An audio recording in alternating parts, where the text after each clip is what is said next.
What up, beautiful people?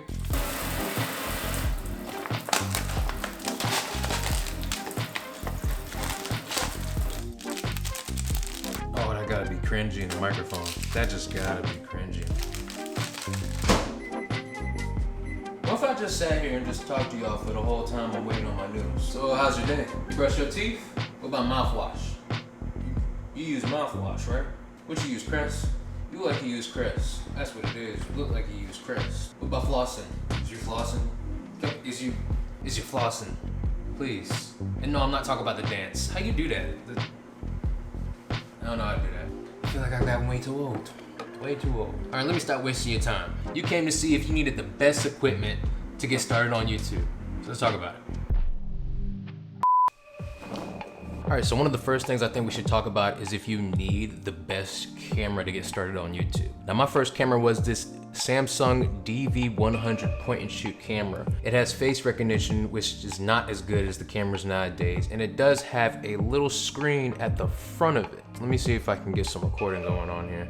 All right, so yep, this is exactly what it looks like on this point and shoot camera. Can I get the front screen working? I don't think I can get the front screen working while it's recording actually, but you guys, show me how it looks. Tell me how it looks, man. I really don't know. I haven't used this camera in so long, like back in 2012, 2013, when I was just taking pictures in my room type thing.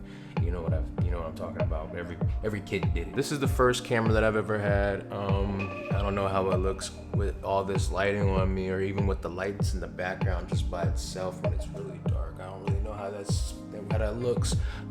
What's up, microphone? But yeah, man, this is my first camera right here. I've had this for about like 8 years now. 8 years. So I mean, you know that. This camera also has a built-in flash and an aperture that goes from 3.3 all the way to 5.9. You know, I rarely use this thing just because I was just starting out, and the fact that this thing just does not take good quality video at all. I really am interested though if I can go ahead and record this whole little piece on this little camera to see what it's actually gonna look like. So let me see if I could do that right now. Bro, to be honest with you, I really don't know if this is gonna work. Now, the thing is that you really don't wanna start off with this camera, and I don't know if you're gonna find anybody on YouTube that's gonna wanna watch this quality of camera. You'd be better off shooting on something way more modern, like an iPhone. It doesn't even matter. It could be an iPhone 7, an iPhone 8. I believe it'll still take better video and better pictures than something like this Samsung DV100. Also, remember that you really don't have to shoot 4K on anything that you shoot for YouTube, and that the majority of phones on the market cannot play 4K from YouTube. Well, at least I know Apple does. All right, so now that we're done with this trash of a camera, I think the next thing that we should go over is, do you need the best lights to get started on YouTube? But the thing is, man, lighting is not cheap at all. I was looking at it spending around $1,100 on an Aperture 300D, and that's without the lighting dome on Amazon, and I almost got a heart attack. Even the Aperture 120D scared me for $745. The thing is, I've been going on the mega cheap route, using a basic Sunpack ring light from Best Buy, that I've just been using for over the past year when doing photos. I believe it's still $130 over there, but I mean, it's been really useful for me. Another thing that I have is this little DigiPower light right here on the side that gets the shadows, only for $30 from Best Buy also. I mean, this thing gets really bright.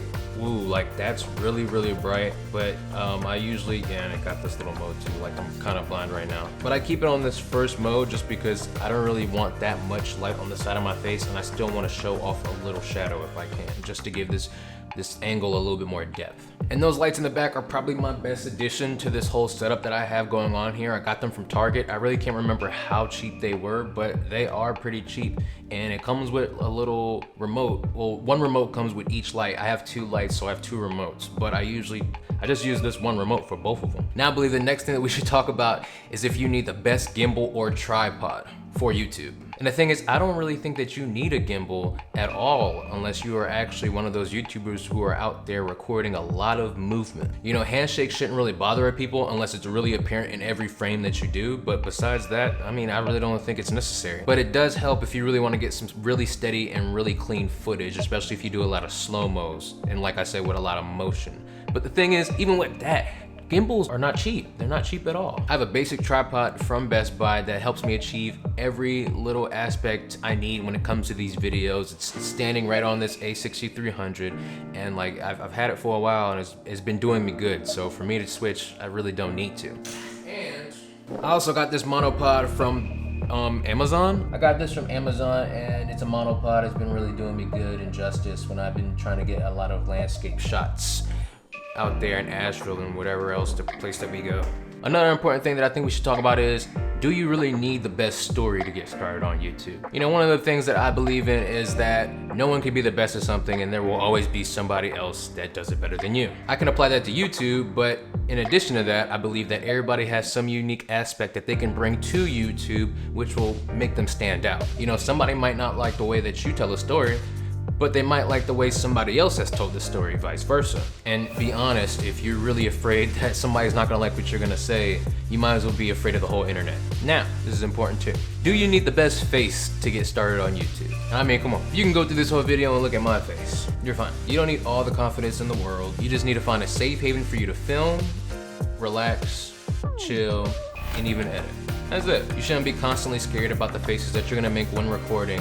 And even so, when editing, you know, you just can't be worried about the small things. Because those small things will bring you under, and they will hold you back from even publishing your best work. Trust me, I've done like 3 or 4 videos before I actually landed on the videos that I actually upload to YouTube. I have so many in stock right now that I can upload, but my confidence just gets in the way, and that's just something that even I have to overcome. Now, kind of going off of the last topic, I believe that something that we need to talk about is, what if you're a perfectionist? And I personally believe if you were a perfectionist and you're trying to get into YouTube, that you should probably quit altogether. Every perfectionist that I have met in my life was so scared to take 5 steps forward because they weren't the perfect steps. So instead, they just dragged themselves 5 steps backwards. I personally believe that being perfect just hurts you creatively. And if you're not able to even embrace your mistakes, then you cannot evolve at all. I think I took that from Kevin Hart. I'm thinking about it now. I think that was Kevin Hart. I think that was Kevin Hart. But look, even if you do feel like your equipment still isn't enough to start YouTube, you can go ahead and go check on some other YouTube channels and see exactly how their YouTube spaces are. I mean, but make sure that you look at people that are in your niche, people that are around the same time that you're starting YouTube. Don't go to these big guys. Don't go to anybody that has the Aperture 300D for $1,100 and the Aperture 120D for $745 and think that you can have the same setup when you're first starting off. Because hey, nobody can. Nobody has that much money to put into a craft like this, and they haven't even, you know, shown that they were dedicated enough to go forward with it. I mean, you have to realize that one day you will get there. It's just not gonna be today. I even thought that my equipment wasn't good enough, and I had to buy like 3 or 4 things to, you know, just make this whole setup an actual thing. You know, I was looking at getting that Aperture 300D. Like I was so serious in getting that, but I just didn't want to put $1,100 towards something like that, knowing that I'm just starting off. I wanted to make sure I get a return from that. So I want to start off with something more basic and something more small. And then when I get bigger, I can, you know, branch out. And that's what I'm gonna do. If there's anything that you need to take away from this video as a whole, is that just what you have is good enough. You can just have an iPhone by itself and just do some videos. You can have a GoPro. I know so many people that started off with GoPros just doing traveling videos, and they just work their way tirelessly to get that one camera that costs $1,600, and they're big balling now, basically. Just remember that your equipment is good. The microphone, you can have a microphone like this, you can have the lights like this. You know, this is like a, to be honest with you, this is like a $250, $300 setup right here. Not counting the camera, of course. But just remember that your equipment is good. And you know, as long as your information is good, you're fine. You're fine, you're good. Just remember to always provide value to the people that you want to reach. All right, you guys, I think we talked about everything that we need to talk about in this video. You know, we talked about the best camera. We talked about using the best gimbal or tripod. We even talked about having the best story. And even with that, we talked about if you needed the cutest face. The overall answer to all of these is no, you don't need it. Because honestly, honestly, you can make the best out of what you already have, even if that's your face.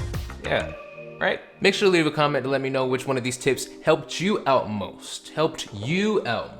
Not your friends, you, because you're starting YouTube, right? Yeah. And also let me know what process you are in with your own YouTube equipment. You know, donate a $1,100 light to me if you want to, because I take gifts on this channel. I do. That's a big gift. I will send you a letter back saying thank you. Seriously though, if you can, make sure to give this video a like and subscribe if you're into subscribing to things. And until the next time I do noodles on video again, if I ever do that, because I'm probably never gonna do that. That was probably one of the cheesiest intros that I could ever think of, but I was hungry, you know? Yeah. So next time, peace! What it look like, slick?